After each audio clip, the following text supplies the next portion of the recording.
repasábamos algunos números que se van a conocer sobre el informe de las pymes en el crecimiento en el mes de febrero, uno de los factores que preocupaba era justamente la falta de insumos, la falta de ingresos por el costo en dólares.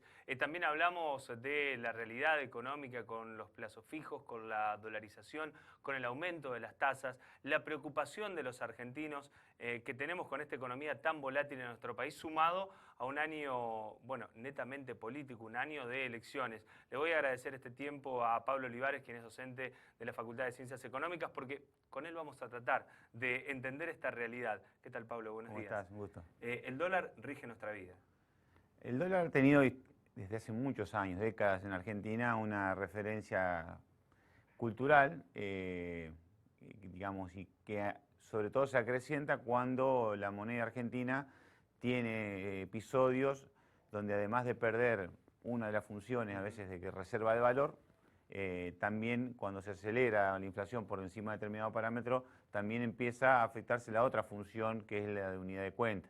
Entonces, digamos, no solamente digamos, las personas, las empresas, pero en realidad los particulares no ahorran en pesos, es decir, no lo utilizan como reserva de valor, sino que también empiezan a perderle la fidelidad respecto desde el punto de vista de la función de unidad de cuenta. Entonces, bueno, empiezan a buscar otra referencia. Esto es como un sistema de navegación donde todos los aviones del mundo están navegando y todos saben a qué distancia están, a cuánto tiempo de cada lugar.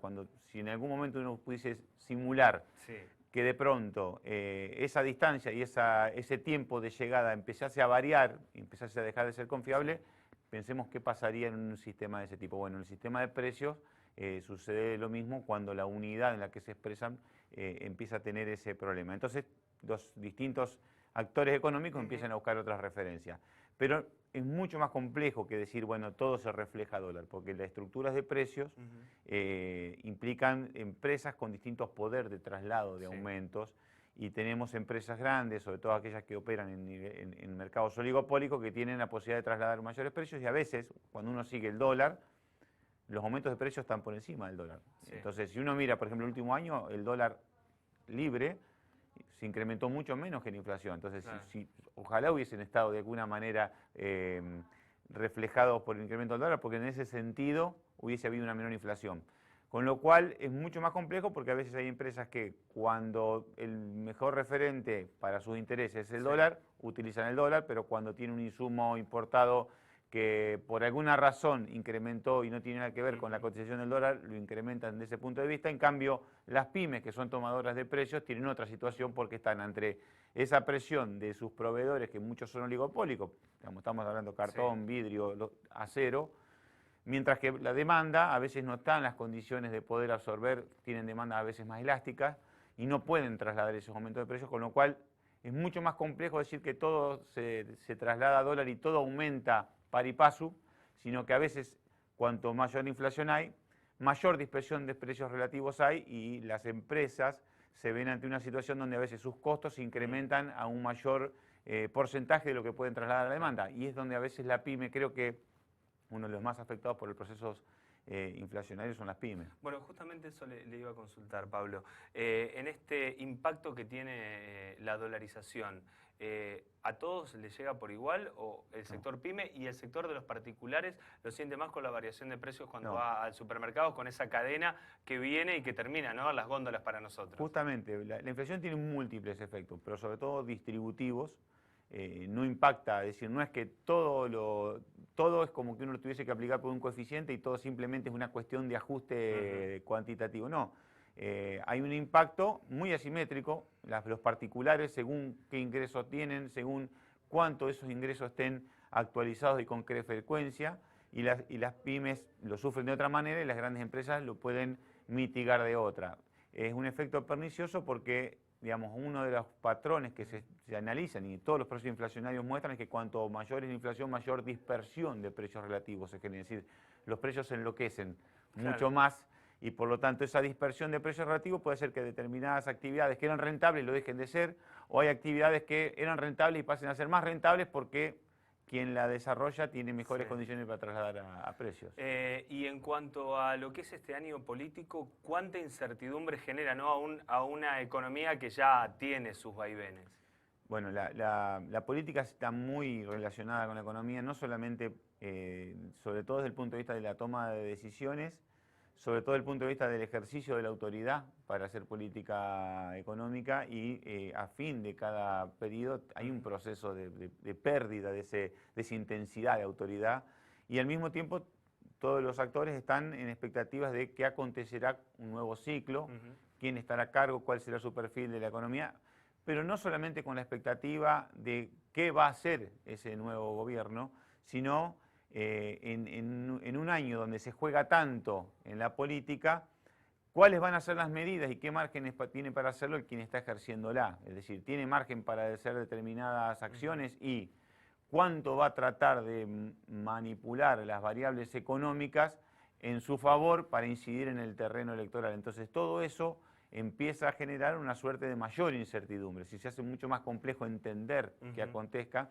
que en un año que no es electoral. Es decir, no solamente las expectativas se ven movidas, no solamente porque la intensidad de una competencia por un nuevo ciclo de quien quiere aspirar al poder, sino también por quien está en el poder, cómo va a manipular la economía para llevarla a las mejores condiciones posibles. Entonces eso hace que la capacidad interpretativa de los distintos actores se ve a veces abrumada, sobre todo en un país como Argentina. Entonces eso hace que cuando cualquier actor económico se abruma en sus decisiones, tome medidas de alguna manera, pasen en modo salvamento. Entonces tome medidas para no perder, más que para maximizar ganancias, para minimizar pérdidas, y bueno, eso nos lleva a situaciones que a veces se parece mucho a la histeria. Qué terrible.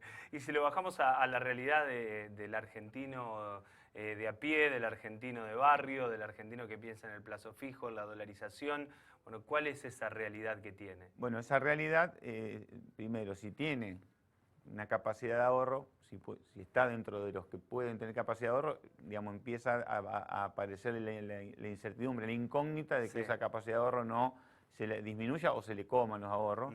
Y si no tiene esa capacidad de ahorro, está permanentemente fijándose en sus posibilidades de cómo hacer para que sus ingresos por lo menos acompañen el proceso inflacionario, y si de alguna manera tiene un trabajo y que no depende de él, porque depende a veces de convenios colectivos que lo exceden a su capacidad de negociación, bueno, está en una situación angustiante, porque digamos, no depende tanto de él, sino que de un proceso colectivo.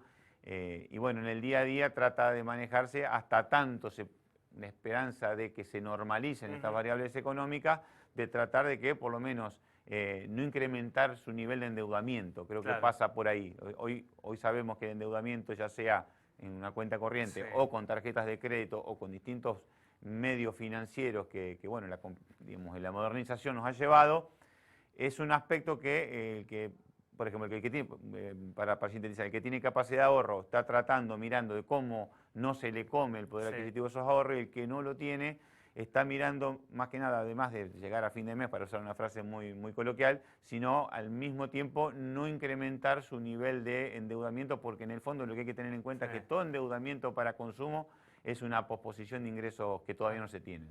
¿Está bien comparar nuestro día a día, atarlo al dólar? Decir, estas vacaciones, por ejemplo, que es lo que ha terminado o lo que se viene con el previaje, ¿dolarizar todo antes de comprar? No, es un ejercicio complementario a la hora de no perder referencia de los precios. Pero no está bien moverse en el día a día o en el mes a mes llevando todo a dólar, sobre todo porque el dólar también es un instrumento que está al alcance de la política económica. Entonces a veces podemos creer que referenciarnos con un dólar y de alguna manera el gobierno o el Banco Central tiene la posibilidad de retrasarnos ese incremento del dólar, entonces no está también moviendo ese parámetro. A veces es bueno referenciarlo con el ingreso de un mes, ¿sí? O con otros precios que uno sabe que son más estables, entonces utilizar, bueno, a cuántos sueldos me equivale esto, ¿sí? O al último aguinaldo, cuánto me llevó dar ese gusto, cuánto del aguinaldo se me fue ahí.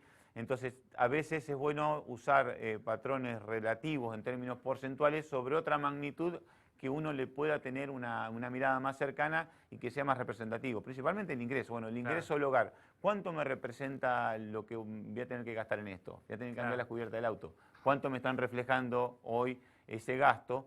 Y no estar permanentemente queriendo llevar todo a dólar, porque también eso nos lleva a utilizar una unidad de cuenta que tampoco es perfecta. Claro, y este ejercicio también no nos hace bien. Nos genera más ansiedad, más incertidumbre y es complejo. Es complejo, por eso a veces, digamos, la sugerencia es que uno tome, digamos, relaciones muy concretas, no se abrume con tanto cálculo, sino tener 4 o 5 referencias para decir, bueno, cómo salí a final del mes, si tengo capacidad de ahorro, dónde coloco para que no se me pierda la capacidad de ahorro y cómo voy monitoreando mes a mes si mi nivel de endeudamiento familiar fue aumentando o se mantuvo igual. Creo que para los niveles de angustia que hace muchos años que nos viene llevando, a veces es mejor simplificar eso porque si no también la propia vida psíquica también es víctima de eso. Pablo, muchísimas gracias por este tiempo. Muchísimas gracias a ustedes.